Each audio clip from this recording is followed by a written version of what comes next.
कनक की डायरी में पुनः आपका स्वागत है। आज मैं आंचलिक कथाकार फणीश्वर नाथ रेणु रचित पंचलाइट कहानी प्रस्तुत कर रही हूँ। इस कहानी का मुख्य उद्देश्य ग्रामीण जीवन, सामाजिक कुरीतियों और एकता के महत्व को दर्शाना है। यह कहानी दिखाती है कि कैसे एक साधारण वस्तु जैसे कि पंचलाइट एक पूरे समुदाय को एकजुट कर सकती है और रूढ़िवादी सोच को बदल सकती है। पिछले 15 महीने से दंड जुर्माने के पैसे जमा करके महतो टोली के पंचों ने पेट्रोमैक्स खरीदा है। इस बार रामनवमी के मेले में गांव में सब मिलाकर 8 पंचायतें हैं। हर एक जाति की अलग अलग सभा चट्टी है। सभी पंचायतों में दरी, जाजिम, शतरंजी और पेट्रोमैक्स, जिसे गांव वाले पंचलाइट कहते हैं। पंचलाइट खरीदने के बाद पंचों ने मेले में ही तय किया 10 रुपये जो बच गए हैं इसे पूजा की सामग्री खरीद ली जाए। बिना नेम टेम के कल कब्जे वाली चीज का पुण्याह नहीं करना चाहिए। अंग्रेज बहादुर के राज में भी पुल बनाने से पहले बलि दी जाती थी। मेले से सभी पंच दिन दहाड़े ही गांव लौटे। सबसे आगे पंचायत का छड़ीदार पंचलाइट का डिब्बा माथे पर देकर और उसके पीछे सरदार, दीवान और पंच वगैरह। गांव के बाहरी ब्राह्मण टोले के फुटंगी झा ने टोक दिया, कितने में लालटेन खरीद हुआ महतो? देखते नहीं हैं, पंचलाइट है। बामन टोली के लोग ऐसे ही बात करते हैं। अपने घर की ढिबरी को भी बिजली बत्ती कहेंगे और दूसरों के पंचलाइट को लालटेन। टोले भर के लोग जमा हो गए। औरत मर्द, बूढ़े बच्चे सभी कामकाज छोड़कर दौड़े आए। चल रे चल, अपना पंचलाइट आया है, पंचलाइट। छड़ीदार अग्नू महतो रह रह कर लोगों को चेतावनी देने लगा। हाँ, दूर से, जरा दूर से, छूछा मत करो, ठेस न लगे। सरदार ने अपनी स्त्री से कहा, सांझ को पूजा होगी, जल्दी से नहा धोकर चौका पीढ़ी लगाओ। टोले की कीर्तन मंडली के मुलगैन ने अपने भगतिया पक्ष को समझा कर कहा, देखो आज पंचलाइट की रोशनी में कीर्तन होगा। बेताले लोगों से पहले ही कह देता हूँ, आज यदि आखिर धरने में डेढ़ बेर हुआ तो दूसरे दिन से एकदम बैकाट। औरतों की मंडली में गुलरी काकी गोसाई का गीत गुनगुनाने लगी। छोटे छोटे बच्चों ने उत्साह के मारे बेवजह शोरगुल मचाना शुरू किया। सूरज डूबने के 1 घंटा पहले से ही टोले भर के लोग सरदार के दरवाजे पर आकर जमा हो गए। पंचलाइट, पंचलाइट, पंचलाइट के सिवा और कोई गप नहीं, कोई दूसरी बात नहीं। सरदार ने गुड़गुड़ी पीते हुए कहा। दुकानदार ने पहले सुनाया, पूरे 5 कौड़ी 5 रुपया। मैंने कहा कि दुकानदार साहब, यह मत समझिए कि हम लोग एकदम देहाती हैं, बहुत बहुत पंचलाइट देखा है। इसके बाद दुकानदार मेरा मुंह देखने लगा, बोला, लगता है आप जाति के सरदार हैं। ठीक है, जब आप सरदार होकर खुद पंचलाइट खरीदने आए हैं तो जाइए, पूरे 5 कौड़ी में आपको दे रहे हैं। दीवान जी ने कहा, अलबत्ता चेहरा परखने वाला दुकानदार है। पंचलाइट का बक्सा दुकान का नौकर देना नहीं चाहता था। मैंने कहा, देखिए दुकानदार साहब, बिना बक्सा पंचलाइट कैसे ले जाएंगे? दुकानदार ने नौकर को डांटते हुए कहा, क्यों रे, दीवान जी की आंख के आगे धूर्खेल करता है, दे दो बक्सा। टोले के लोगों ने अपने सरदार और दीवान को श्रद्धा भरी निगाहों से देखा। छड़ीदार ने औरतों की मंडली में सुनाया। रास्ते में सन सन बोलता था पंचलाइट, लेकिन ऐन मौके पर लेकिन लग गया। रुदल शाह बनिए की दुकान से 3 बोतल किरासन तेल आया और सवाल पैदा हुआ, पंचलाइट को जलाएगा कौन? यह बात पहले किसी के दिमाग में नहीं आई थी। पंचलाइट खरीदने के पहले किसी ने न सोचा, खरीदने के बाद भी नहीं। अब पूजा की सामग्री चौक पर सजी हुई है।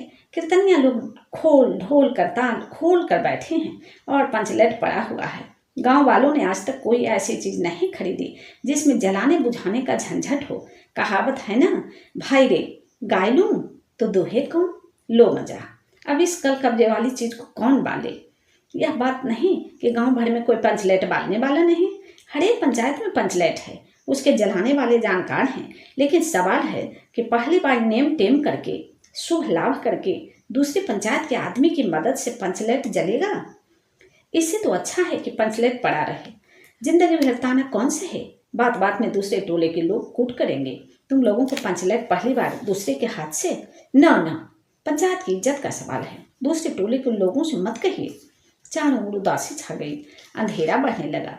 किसी ने अपने घर में आज ढिबरी भी नहीं जलाई थी। आज पंचलाइट के सामने ढिबरी कौन बालता है? सब कड़ाई पर पानी फिर रहा था। सरदार, दीवान और छड़ीदार के मुंह में बोली नहीं। पंचों के चेहरे उतर गए थे। किसी ने दबी हुई आवाज में कहा, कल कब्जे वाली चीज का नखरा बहुत बड़ा होता है।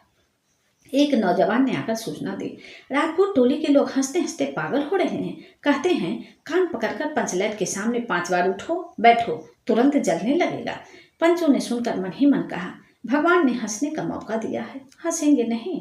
एक बूढ़े ने आकर खबर दी, रुदल साहब बढ़िया भारी बतंगड़ आदमी है, कह रहा है पंचलैट का पंपू जरा होशियार से देना। गुलरी काकी की बेटी मुंडरी के मुंह में बार बार एक बात आकर मन में लौट जाती है। वह कैसे बोले?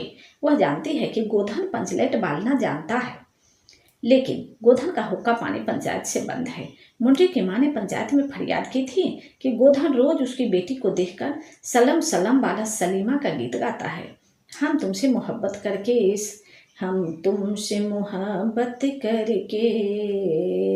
सनम। पंचों की निगाह पर गोधन बहुत दिन से चढ़ा हुआ था। दूसरे गांव से आकर बसा है गोधन, और अब तक टोले के पंचों को 5 सुपारी खाने के लिए भी कुछ नहीं दिया।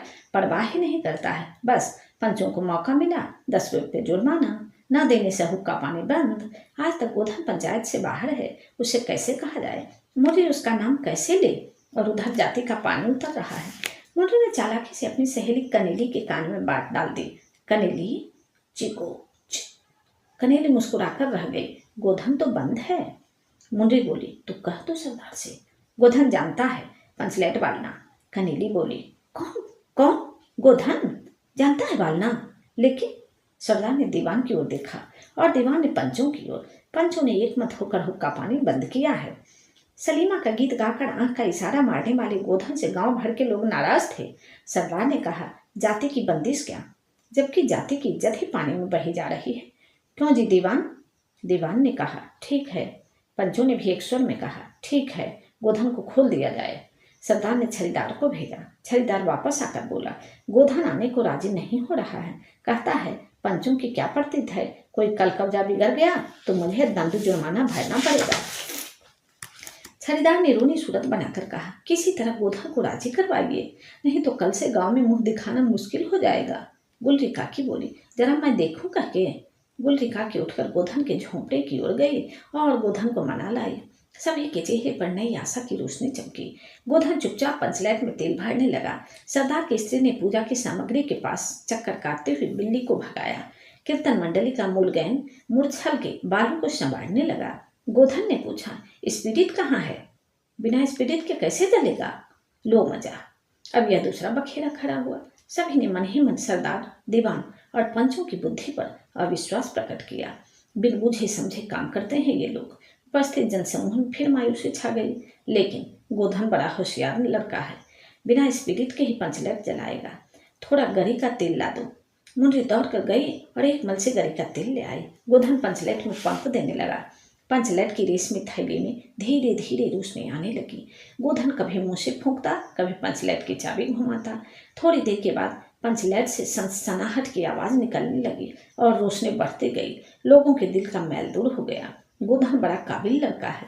अंत में पंचलाइट की रोशनी से सारी टोली जगमगा उठी तो कीर्तनिया लोगों ने एक स्वर में महावीर स्वामी की जय ध्वनि के साथ कीर्तन शुरू कर दिया। पंचलाइट की रोशनी में सभी की मुस्कुराते हुए चेहरे स्पष्ट हो गए। गोधन ने सबका दिल जीत लिया। मुंडरी ने हसरत भरी निगाह से गोधन की ओर देखा। आंखें चार हुई और आंखों ही आंखों में बात हुई। कहा, सुना, माफ करना, मेरा क्या कसूर? सरदार ने गोधन को बहुत प्यार से पास बुलाकर कहा, तुमने जाति की इज्जत रखी है, तुम्हारा 7 खून माफ। खूब गाओ सलीमा का गाना। गुलरी काकी बोली, आज रात मेरे घर में खाना गोधन। गोधन ने कहा। फिर एक बार मुंडरी की ओर देखा। मुंडरी की पलकें झुक गईं। कीर्तनिया लोगों ने एक कीर्तन समाप्त कर जय ध्वनि की। जय हो, जय हो। पंचलैट के प्रकाश में पेड़ पौधों का पत्ता पत्ता पुलकित हो रहा था। धन्यवाद। तो अभी आप पंचलाइट कहानी सुन रहे थे कनक भारती के स्वर में।